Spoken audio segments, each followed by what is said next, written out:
Hi everyone, this is lesson 6 for gospel symbolism. Today we're talking about parables and stories in the New Testament during Christ's ministry. And so a review, what did we learn from gematria?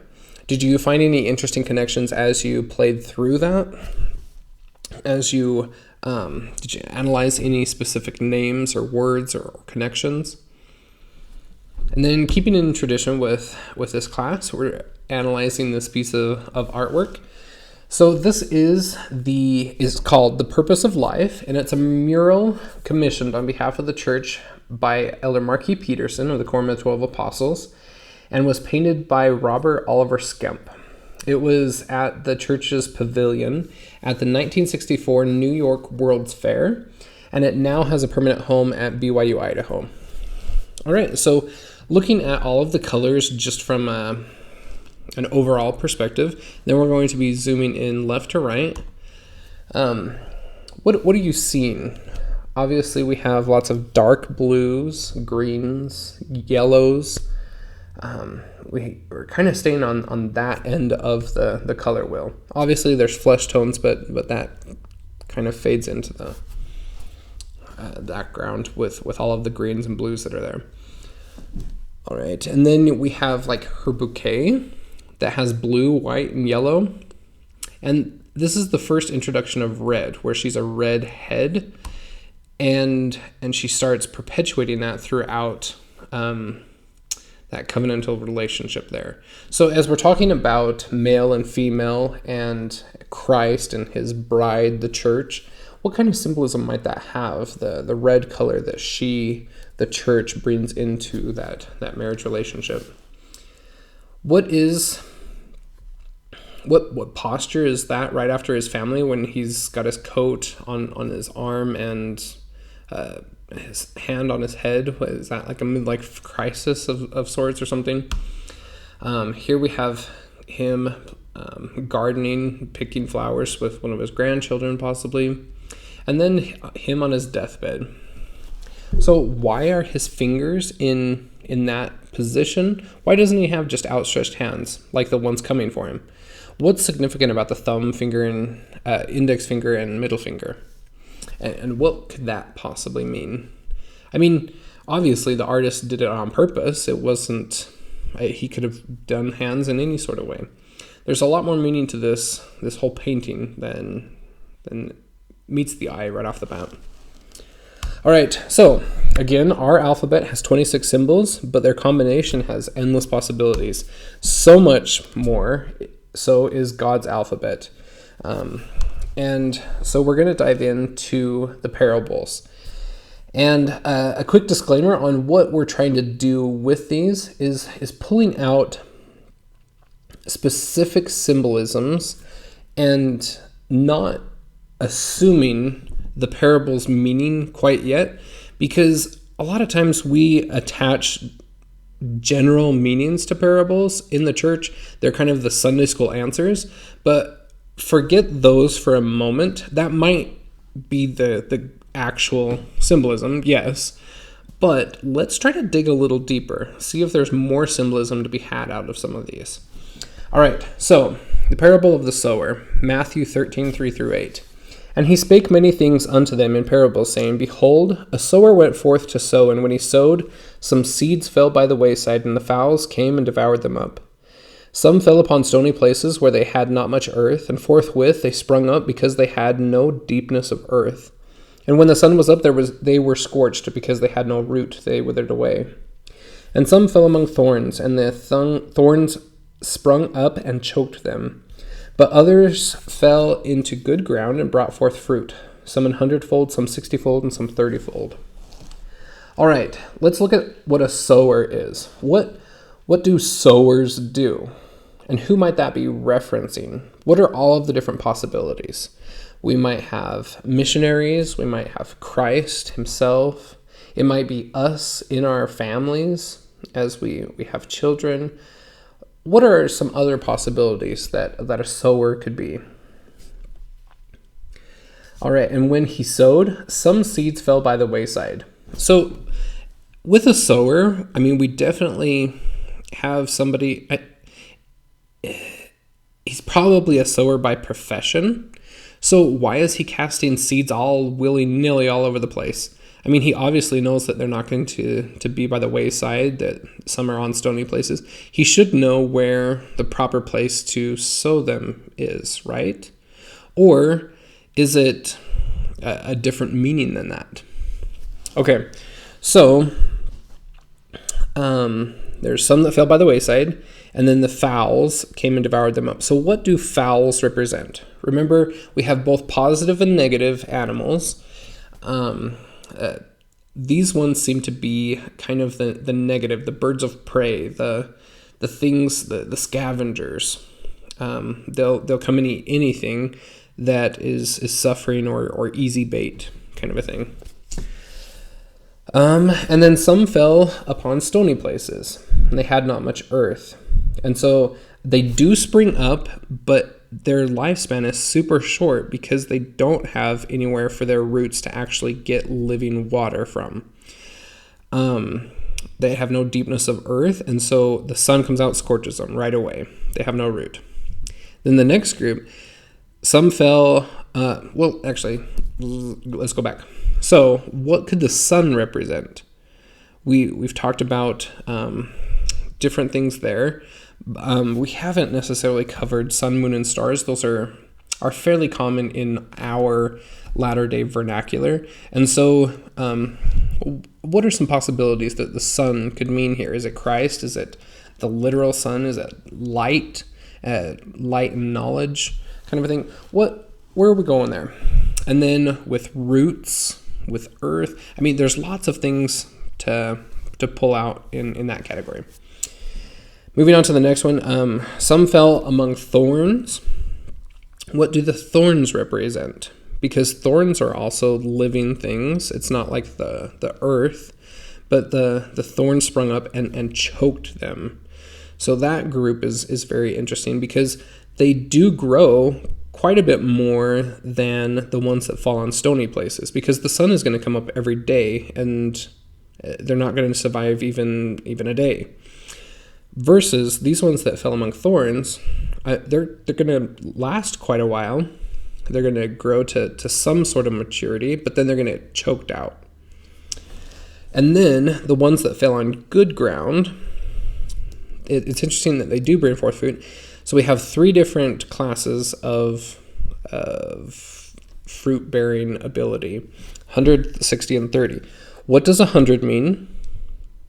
And sometimes we're going to be using kind of that holy math here. Sometimes it might be 10 times 10, 10 meaning a period of time, a period of probation, the 10 commandments. We have lots of different things here.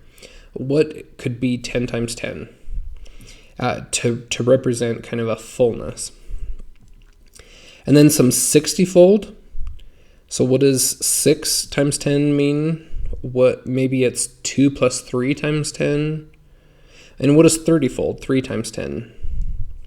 There's lots of interesting things there. So after we went through our discussion, I started charting it out. So just kind of going by the lifespan on the bottom, the lowest or the quickest lifespan versus the largest lifespan. So we have those that went by the wayside. The stony places lasted a little longer. The ones with thorns lasted a little longer. And the ones that fell in good ground lasted a long time and had different levels of fruit. So what does that chart look like right there? If we replace the words, the ones that fell by the wayside, perdition, the birds of prey, perdition, there's some similar connotations there with the etymology. The telestial ones are fallen in stony places. They barely can last a day in the presence. They wither away in the presence of the sun. Terrestrial ones, they grow, they develop into to good plants, but then they get choked out by their own thoughts and precepts, the precepts of man. Then the celestial ones, we do know that the celestial kingdom is divided into 3 different categories. So they do bear fruit, some 100, some 30, some 60. It's interesting, as we apply the 10 times 10, 6 times 10, 3 times 10 principle, what insights does that give us into the categorizations, the three chambers of the celestial kingdom? Does that lend to anything?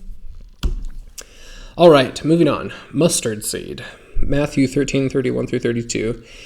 Another parable put he forth unto them, saying, The kingdom of heaven is like to a grain of mustard seed, which a man took and sowed in his field, which indeed is the least of all seeds, but when it is grown, it is the greatest among herbs, and becometh a tree, so that the birds of the air come and lodge in the branches thereof.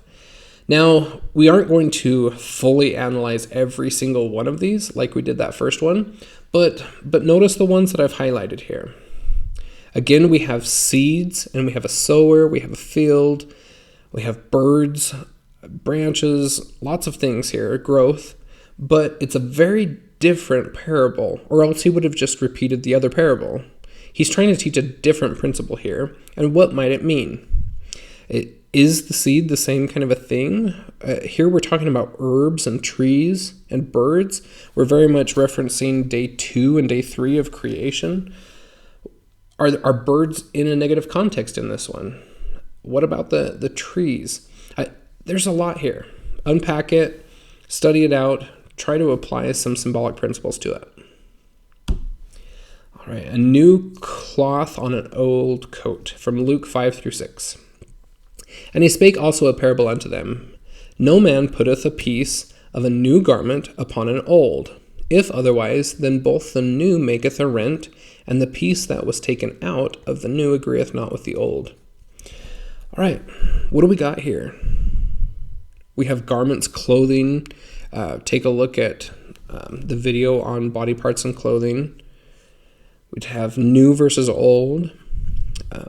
The man that's actually sewing this, and the agreeing with that old and new do not mix. In what way does that apply to any of our symbolism? Samaritan, Luke 10:25 through 37. And Jesus answering said, A certain man went down from Jerusalem to Jericho, and fell amongst thieves, which stripped him of his raiment, and wounded him, and departed, leaving him half dead. And by chance there came down a certain priest that way, and when he saw him, he passed by on the other side. And likewise a Levite, when he was at the place, came and looked upon him, and passed by on the other side. But a certain Samaritan, as he journeyed, came where he was, and when he saw him, he had compassion on him, and went to him, bound up his wounds, pouring in oil and wine, set him on his own beast, and brought him to an inn, and took care of him. And on the morrow when he departed, he took out 2 pence, and gave them to the host, and said to him, Take care of him, and whatsoever thou spendest more, when I come again, I will repay thee. Which now of these, thinkest thou, was neighbor unto him that fell among the thieves? All right, so there's lots of different levels to this one. But I'm going to go to a chart here in a second, but let's talk about some of the different aspects so that we can consider those when we're trying to plug in different people in different scenarios. All right, so from Jerusalem to Jericho, it's more about a change in elevation rather than down, meaning south or anything like that. So we have Jerusalem kind of in the tops of the Judean hills, and Jericho is, you have these steep switchback lanes, roads, trails is a better word, trails going down kind of the mountainside, the cliffside, down to Jericho, which is down by the Dead Sea. So we have a really hard journey. And so thieves were always camping out, waiting to attack and plunder and steal things. So there's a lot to that in each of our 3 scenarios that we're going to be talking about. And then something to note with priests and Levites. So we have the Judaic principles of ritual purity.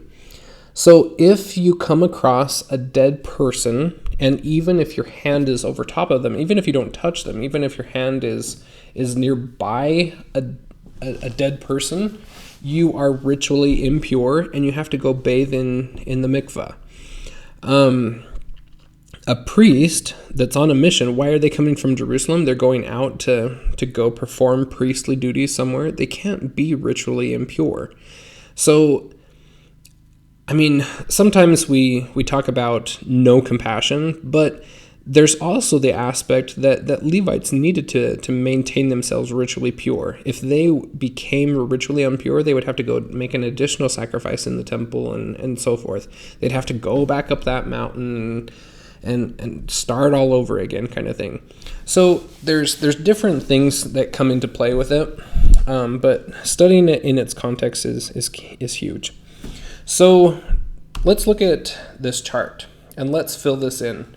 So there across the top we have the man, and who does that represent? Who do the thieves represent? Who does the priest and the Levite represent? The Samaritan and the host of the inn.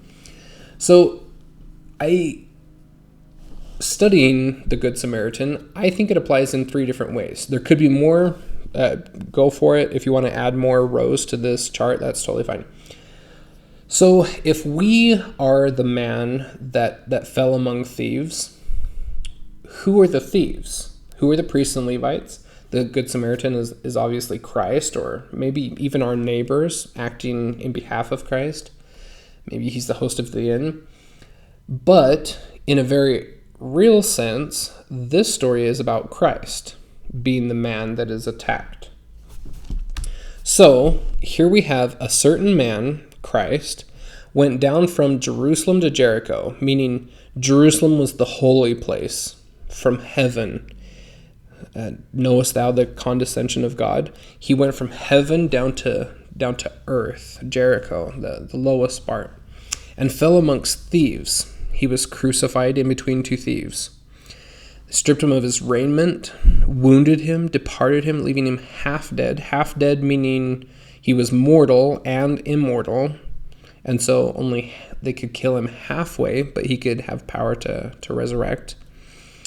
Who does the priest and other people represent in this story? And then what if it is our neighbor and we are the Good Samaritan? So fill out this chart, really ponder it, look at the different symbolisms, look at all of the different symbolic things, look at the oil and the wine, look at the 2 pence, look at the that he stayed overnight with him. Put all of those in context in each of the rows and see what different scenarios and stories unfold to you. It's a very interesting study. You could spend a whole week just on the Good Samaritan, really studying it out in its different contexts. All right, the lost coin from Luke 15:8-10. Either that woman having 10 pieces of silver, if she lose 1 piece, doth not light a candle and sweep the house and seek diligently till she find it? And when she hath found it, she calleth her friends and her neighbors together, saying, Rejoice with me, for I have found the piece which I have lost. Likewise, I say unto you, there is joy in the presence of the angels of God over 1 sinner that repenteth. Now that's one thing about the parables. We have Christ kind of giving us a clue or even the answer at what the parable is there in verse 10. But say we didn't have that answer key. If we just were taking the symbolism here, would we arrive at the same point? And is there any deeper meaning in studying and trying to receive new things out of it? All right, so we have a woman. So consider man versus woman, the woman representing the church. What does 10 pieces of silver represent? What is 10 silver? If we're talking about the temple, silver always represented blood. The joints and everything like that, everything is held up by the blood of Christ. Blood can also mean sin, the slaves. So she lost 1 out of 10, and she's going to seek until she finds it. It's kind of like the parable of the lost sheep, the 1 in 99 kind of thing. So why doesn't she just rejoice and by herself? Why does she call her neighbors together? And what does that talk about with the presence of angels? So there's joy in the presence of angels of God over one sinner that repenteth. That's huge. That's take time, dig in the symbolism of this parable. All right, so moving in from parables to stories that actually happened. All right, so the water to wine from John 2, 1 through 11. We're going to be diving into this one a little bit more, and not so much in the later ones, but this one we're going to analyze heavily. All right, and the third day there was a marriage in Cana of Galilee, and the mother of Jesus was there. And both Jesus was called and his disciples to the marriage. And when they wanted wine, the mother of Jesus said unto him, They have no wine. Jesus saith unto her, Woman, what have I to do with thee? Mine hour is not yet come. His mother saith unto the servants, Whatsoever he saith unto you, do it. And there were set there 6 water pots of stone, after the manner of purifying of the Jews, containing 2 or 3 firkins apiece. Jesus saith unto them, Fill the water pots with water, and they filled them up to the brim. And he saith unto them, Draw out now, and bear unto the governor of the feast. And they bare it. When the ruler of the feast had tasted the water that was made wine, and knew not whence it was, but the servants which drew the water knew, the governor of the feast called to the bridegroom, and saith unto him, Every man at the beginning doth set forth good wine, and when men have well drunk, then that which is worse. But thou hast kept the good wine until now. This beginning of miracles did Jesus in Cana of Galilee, and manifested forth his glory, and his disciples believed on him. All right, so talking about some Jewish context here. Marriages happened on the third day of the week, because if we're reading the creation accounts, the second day, God does not say it is good or it is well. But on the third day, he gives a double blessing and says it is good twice. So Jewish tradition, it's not necessarily Mosaic law or anything like that, but Jewish tradition, they always married on the third day because it was the day of double blessings. So not necessarily, it could be pointing to more symbolic things for sure, but in a basic context, that's just kind of the day that they got married. It's showing that this truly was the day of marriage. So if we look in verse 1 and verse 11, the beginning and the end, we see Cana of Galilee. Does that signal to us that this is possibly a chiasm? We'll look at that on the next slide, but leaving that aside for just a second, let's go to verses 6 and 7. And there were set 6 water pots of stone, after the manner of the purifying of the Jews, containing 2 or 3 firkins apiece. So a firkin is an Old English word meaning a quarter of a barrel. So a barrel can typically hold up to 32 gallons or so. And so on this basis, we can take it that a firkin was at least 8 gallons. And if the water pot could hold 2 to 3 of those firkins, we could estimate that each pot would hold approximately 20 gallons.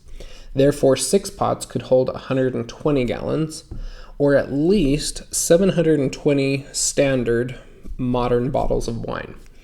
So, I mean, I don't know how many people are at this feast, but 720 standard bottles of wine, I don't think there were 720 people, but they had already drunk wine and they ran out, and they're creating 720 more bottles of wine. I mean, we're talking some inebriation here. It's important to note, that was something that we brought out in class as well. We cannot assume or project our current word of wisdom upon the ancients. They did not have the word of wisdom that prohibited wine. We are talking about drunkenness, as seen there in verse 10. That clearly states that they were being inebriated. So when he says that every man at the beginning of the marriage feast does set forth the good wine, And then when everybody's drunk and doesn't even care about the quality of the wine, that's when you bring out the crappy stuff. So, and that's important in the context of this. We have many different stories of like Noah. When he was inebriated, that's when his garments were stolen. And we have many different things about inebriation, and we cannot project our current laws upon them.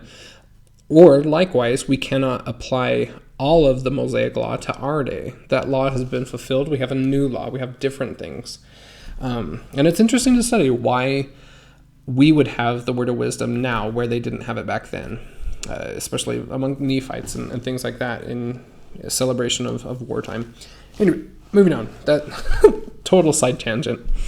All right, so these 6 water pots of stone were after the manner of the purifying of the Jews. So we talked about the mikveh baths before, when we were talking about the Jewish betrothal, wedding festival, and everything, that the bridegroom and the bride would need to wash themselves and become ritually pure before the betrothal.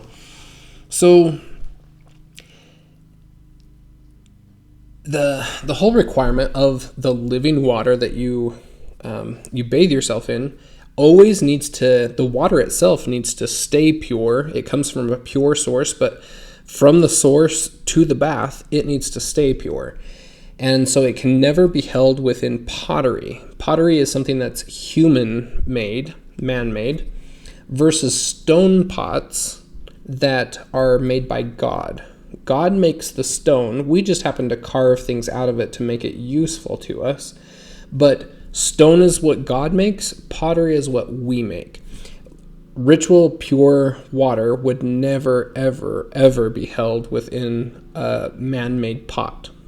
A man-made pot, you can have that. It's not that it's bad, and you can drink that and everything. But to become ritually pure from sin, from the daily things that can make you ritually impure, you have to have pure water, and they would hold those in those pots. So, does that lend to any symbolism in this story? That we're talking about living water that's being turned into wine. Not necessarily just any humdrum water. It's not pond water out there. This came from a pure source, and it's maintained its purity. It has not yet been used to purify somebody's body, but before it does so, it is filled to the brim and turned into wine. All right, so where are we even at? Now, when we're talking about a marriage feast, what are which feast are we talking about? Are we talking about the betrothal? Are we talking about a celebration? Are we talking about after the year of betrothal, when everyone comes together to celebrate the marriage, after the groom has already built the annex onto his father's house, kind of a thing? It's interesting to note, with all of that going on, whose wedding is this? Now, I mean, we talked about it extensively in class, and that's part of the benefit of coming to class. We get to talk about things that aren't necessarily public on YouTube. Anyway, there are lots of different theories and fun things to mention. But whose wedding is this, and why are we even doing this miracle? What have I to do with thee, kind of thing? All right, moving on. Here we have the thing laid out in chiastic structure, and kind of the bolded words are what's representing each of those points along the chiasm there. All right, and then we got distracted on this one for the rest of class. We didn't even get past this slide, but this one is an interesting one as well. Here we have the unclean spirit from Mark 1:21 through 28. And they went into Capernaum, and straightway on the Sabbath day he entered into the synagogue and taught. And they were astonished at his doctrine, for he taught them as one that had authority, and not as the scribes. And there was in their synagogue a man with an unclean spirit, and he cried out, saying, Let us alone, what have we to do with thee, thou Jesus of Nazareth, art thou come to destroy us? I know thee who thou art, the Holy One of God. And Jesus rebuked him, saying, Hold thy peace, and come out of him. And when the unclean spirit had torn him and cried with a loud voice, he came out of him. And they were all amazed, insomuch that they questioned among themselves, saying, What thing is this? What new doctrine is this? For with authority commandeth he even the unclean spirits, and they obey him. They do obey him. All right, so some of the things here that might not be readily apparent, I'm kind of giving you some clues on stuff. But if you were to draw out the tabernacle, that basic simplified structure of the tabernacle, you have the Holy of Holies, you have the holy place, and then you have the outer courtyard kind of thing. Because that plays into so many things. That's kind of the pattern. And so here in verse 21, we have, he went into Capernaum on the Sabbath day and entered into the synagogue. So he's going in. And if we're progressing from east to west through that tabernacle structure, we go in. So not saying that the synagogue is the Holy of Holies, but it's along that same pattern, that miracles happen in the presence of God, kind of a thing. So he's going in, just as we go into the holiest part of the temple so that we can be in the presence of God, and miracles and things can happen with us. All right, so they were astonished at his doctrine. Remember from the doctrine class, we defined what doctrine is. It's something that's taught, not necessarily does it make it true or whatsoever, because in verse 27, they say, What new doctrine is this? It's not that it's something that's taught. It's they talk about it's not as the scribes. The scribes knew the doctrine, but they were interpreting it wrong. They were teaching the wrong thing. And so here comes Christ with new doctrine, meaning a new thing that's being taught, and interpreting it in a new way, the correct way for them. All right, so we got so distracted on what is an unclean spirit and what that means in this context. What does it mean that it tore him and cried with a loud voice? Again, that's one of the benefits of coming to class. I'm not going to present that on YouTube for sure. But just know that there are evil spirits and there are unclean spirits, and there's a huge difference between the two. But the way that we rebuke them is definitely the same. All right, so here's the things we didn't cover in class, but I just want to go through them really quick.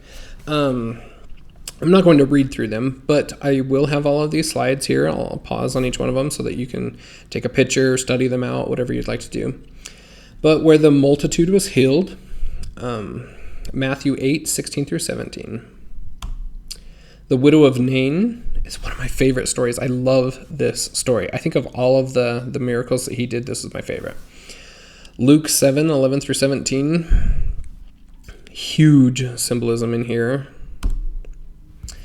Jairus' daughter, Matthew 9. Lots of fun stuff there. And it's interesting that in Matthew, we have the start of the story, and then there's kind of a break where we talk about the issue, the woman with the issue of blood, and then we come back to the story. So why is there that interlude, that story within a story kind of a thing? And what might that mean? And then obviously talk about the woman with the issue of blood, Mark 5:25 through 34. And then I want to compare the feeding of the 5,000, the symbolism in there, versus the feeding of the 4,000, symbolism in that one. This one is in Luke 11 through 17, the feeding of the 5,000, versus the feeding of the 4,000 in Mark 8:1 through 9. The barren fig tree is huge. I love that one. Matthew 21:18 through 21. And then the death of Ananias and Sapphira in Acts 4 and 5. All right, so homework is find a couple parables that they speak to you. You just like, I want to dive into that one. And highlight every symbolic element that you see before you even start to interpret them. Then try to analyze it symbolically and see if you get any new meanings that we don't typically cover in Sunday school. Is there any new insights that you gain from it, etc.? All right, have a great week.